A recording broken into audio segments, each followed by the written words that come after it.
कोल्हापुरातील नवीन छत्रपती शिवाजी पुलावरती आपण सध्या उभारलेलो आहोत। कोल्हापुरातील पंचगंगा नदीची जी सध्याची परिस्थिती आहे ती आपण या व्हिडिओच्या माध्यमातून जाणून घेणार आहोत। आपण सध्या बघू शकता माझ्या मागे ही पंचगंगेचं हे विस्तीर्ण पात्र सध्या पंचगंगा धोका पातळीच्या वरून वाहताना दिसते।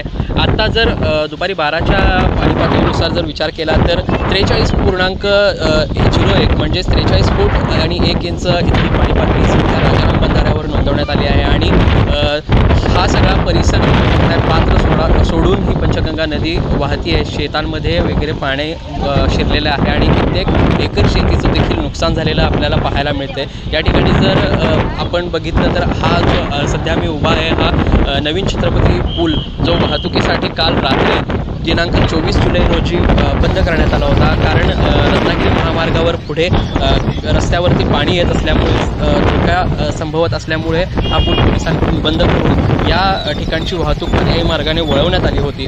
त्याचबरोबर जर कोल्हापूरकरांचं लक्ष जे लागून राहिलं होतं ते राधानगरी धरणाकडे। राधानगरी धरण हे पूर्ण भरल्यानंतर आता आज दुपारी 12पर्यंत राधानगरी धरणाचे 4 स्वयंचलित दरवाजे हे उघडलेले आहेत।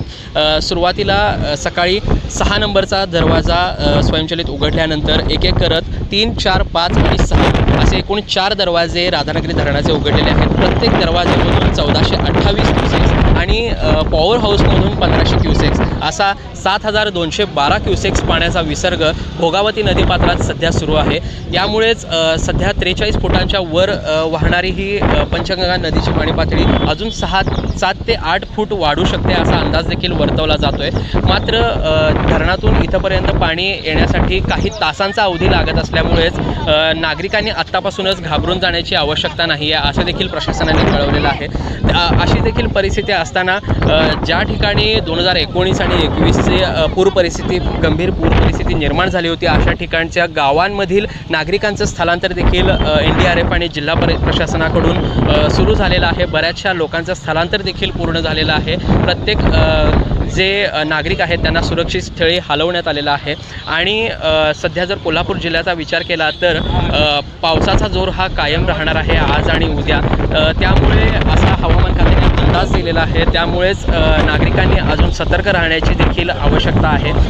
दरम्यान प्रशासनाच्या वतीने पूर परिस्थितीचा विचार करता पूर्णपणे तयारी केलेली आहे। प्रशासन सज्ज आहे। त्यामुळेच नागरिकांनी घाबरून जाण्याची देखील आवश्यकता नसल्याचं सांगितलेलं आहे। आणि अशाच पद्धतीने ही सगळी दृश्य तुम्ही बघताय तर आपण अशाच सगळ्या पावसाच्या आणि कोल्हापुरातील महापुराच्या अपडेट्स न्यूज 18 लोकमतच्या माध्यमातून घेत राहूयात। मी तोपर्यंत इथेच थांबतो। न्यू लोकल 18साठी साईप्रसाद महेंद्रकर, कोल्हापूर।